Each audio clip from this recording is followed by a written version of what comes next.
मध्यम मार्ग। वैराग्य होने के पश्चात गौतम बुद्ध ने कई वर्ष तक जंगल में रहकर बड़ा कठोर तप किया। वहां उनका आहार लगभग बंद ही हो गया था। इससे शरीर सूख कर अस्थि चर्म मात्र ही रह गया था। पर इतने पर भी उन्हें आत्मज्ञान नहीं हुआ और इससे उनका चित्त भ्रमित रहता था। एक दिन गौतम के तपस्या स्थान के पास से होकर नगर की कुछ गायिकाएं निकली। वे मार्ग में एक गीत गाती हुई जा रही थीं, जिसका आशय था कि वीणा के तारों को ढीला मत छोड़ो, अन्यथा उनसे स्वर नहीं निकलेगा। पर उनको इतना खींचो भी मत कि वे टूट जाएं। इस गीत की ध्वनि गौतम के कान में पड़ी तो अकस्मात उनको अपनी भूल का पता लग गया। सुफल प्राप्त करने के लिए अत्यधिक कष्टपूर्ण तपस्या उचित नहीं, वरन संयमित आहार, विश्राम, निद्रा आदि का जीवन यापन करने से ही साधना का पूरा हो सकना संभव है। चाहे सांसारिक लक्ष्य हो और चाहे आध्यात्मिक, सफलता के लिए मध्यम मार्ग का अनुसरण करना उचित है। अखंड ज्योति, मई 1999। श्रद्धा का महत्व। गुरु द्रोणाचार्य से पांडव धनुर्विद्या सीखने वन में गए हुए थे। उनका कुत्ता लौटा तो देखा कि किसी ने उसके होठों को बाणों से सिल दिया है। इस आश्चर्यजनक कला को देखकर पांडव दंग रह गए कि सामने से इस प्रकार तीर चलाए गए कि वह कहीं अन्यत्र न लगकर केवल होठों में ही लगे, जिससे कुत्ता मरे तो नहीं पर उसका भौंकना बंद हो जाए। कुत्ते को लेकर पांडव द्रोणाचार्य के पास पहुंचे कि यह कला हमें सिखाइए। गुरु ने कहा, यह तो हमें भी नहीं आती।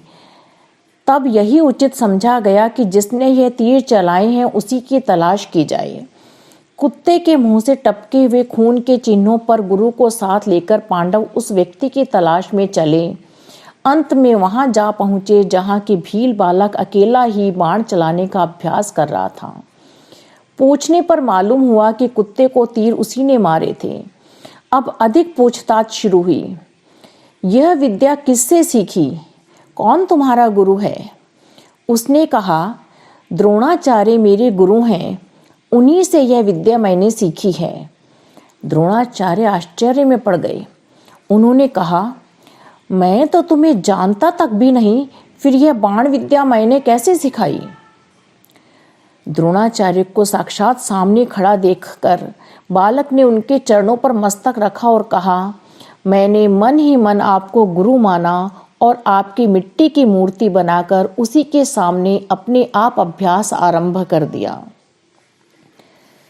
गुरु भाव सच्चा और दृढ़ होने पर गुरु की मिट्टी की मूर्ति भी इतनी शिक्षा दे सकती है जितनी कि वह गुरु शरीर भी नहीं दे सकता। श्रद्धा का महत्व अत्यधिक है।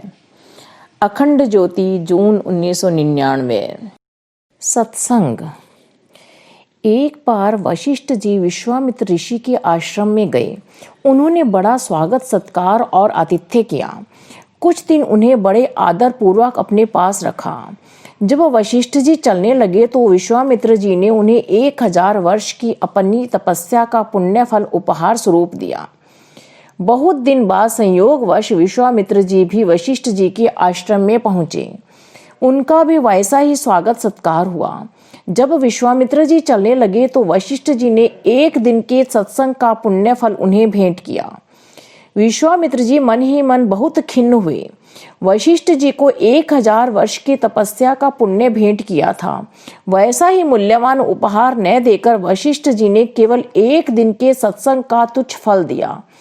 इसका कारण उनकी अनुदारता और मेरे प्रति तुच्छता की भावना का होना ही हो सकता है। यह दोनों बातें अनुचित हैं।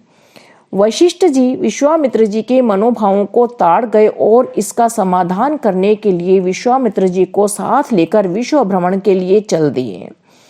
चलते चलते दोनों वहां पहुंचे जहां शेष जी अपने फन पर पृथ्वी का बोझ लादे हुए बैठे थे। दोनों ऋषियों ने उन्हें प्रणाम किया और उनके समीप ठहर गए। अवकाश का समय देखकर वशिष्ठ जी ने शेष जी से पूछा, भगवान, 1000 वर्ष का तप अधिक मूल्यवान है या एक दिन का सत्संग? शेष जी ने कहा, इसका समाधान केवल वाणी से करने की अपेक्षा प्रत्यक्ष अनुभव से करना ही ठीक होगा। मैं सिर पर पृथ्वी का भार लिए बैठा हूँ। जिसके पास तपबल है वह थोड़ी देर के लिए इस बोझ को अपने ऊपर ले ले। विश्वामित्र जी को तप बल पर बहुत गर्व था। उन्होंने अपने संचित 1000 वर्ष की तपस्या के बल को एकत्रित करके उसके द्वारा पृथ्वी का बोझ अपने ऊपर लेने का प्रयत्न किया, पर वह जरा भी नहीं उठी। अब वशिष्ठ जी को कहा गया कि वे एक दिन के सत्संग बल से पृथ्वी उठाएं। वशिष्ठ जी ने प्रयत्न किया और पृथ्वी को आसानी से अपने ऊपर उठा लिया। शेष जी ने कहा, तप बल की महत्ता बहुत है, सारा विश्व उसी की शक्ति से गतिवान है, परंतु उसकी प्रेरणा और प्रगति का स्रोत सत्संग ही है, इसीलिए इसकी महत्ता तप से अधिक है। विश्वामित्र का समाधान हो गया और उन्होंने अनुभव किया कि वशिष्ठ जी ने न तो कम मूल्य की वस्तु भेंट की थी और न उनका तिरस्कार किया था। सत्संग से ही तप की प्रेरणा मिलती है, इसीलिए तप का पिता होने के कारण सत्संग को अधिक प्रशंसनीय माना गया है। यो शक्ति का उद्भव तो तप से भी होता ही है। अखंड ज्योति, जून 1999। अस्तित्व। एक जल पूरित नदी कलकल करती हुई आनंद और उल्लास के साथ बही जा रही थी। उसके किनारे बड़े बड़े सुंदर नगर और उपनगर बसे हुए थे। इन सभी नगरों के निवासी विविध प्रकार से उसके जल का उपयोग करके अपने दैनिक जीवन को सफल बनाते रहते थे। पर्वतों से टकराकर नदी का पानी जहां ऊपर से नीचे गिरता था, वहां एक विशाल विद्युत केंद्र बनाया गया था, जहां बिजली का उत्पादन होकर उससे अनेक प्रकार के यांत्रिक और औद्योगिक कार्यों का संचालन किया जा रहा था। आगे चलकर इसी नदी से कुछ नहरें निकाली गई थीं, तो कहीं नावों में इससे व्यापार करके अपनी आजीविका चलाई जा रही थी। ऐसा था इस नदी का जीवन। आदि से अंत तक अपने अंग प्रत्यंग से दूसरों का भला करती हुई इस प्रकार वेग से समुद्र की तरफ बही जा रही थी। तब एक ठहरी हुई जौहर ने पूछा, बहन बताओ, अपने इस दिन रात के बहते हुए जीवन में आखिर तुम्हें किस बात का अनुभव होता है, जो तुम निरंतर कल कल करती हुई बहती रहती हो?